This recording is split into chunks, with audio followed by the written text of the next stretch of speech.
ask Grandpa something.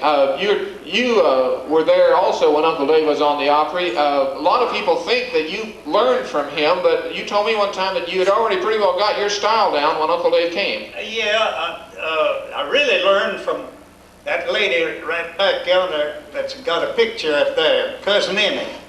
She got a picture. What's my thing? Got the limber neck. and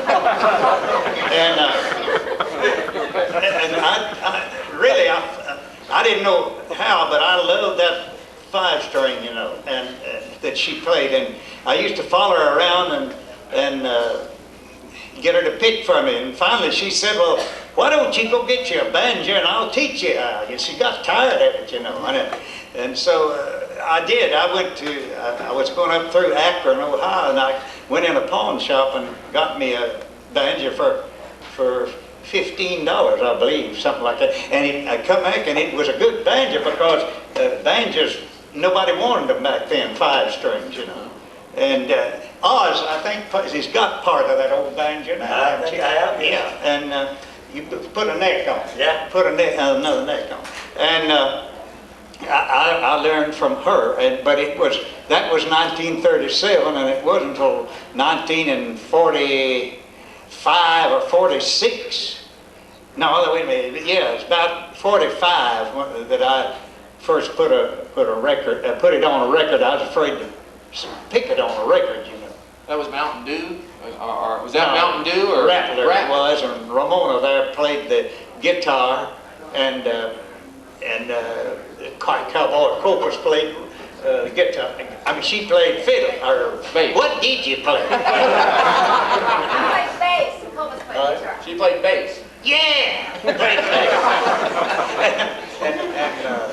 Cowboy Copus played the guitar. The guitar. Yeah, and that was all that was on the session, you know, and I know Rattler was on that session, and I can't think what else was. What made you decide to play the banjo on Rattler?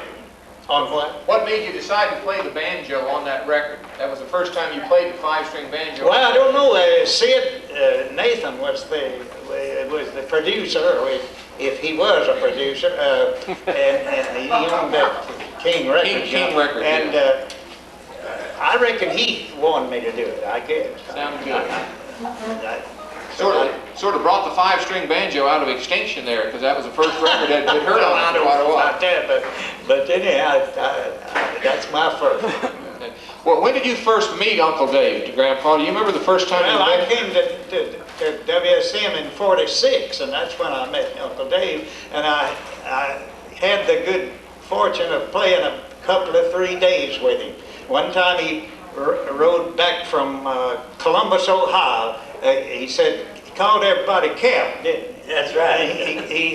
He said, Cap, I ain't got way back, but could I ride back? I said, yeah, sir, I wanted to hear some of them tales. And he told me about all of his wagons and teams, you know, and everything that he hauled with. And finally he said, I believe I'll get back in the back and rest a little bit. And he put on that hood, you know, and went to sleep.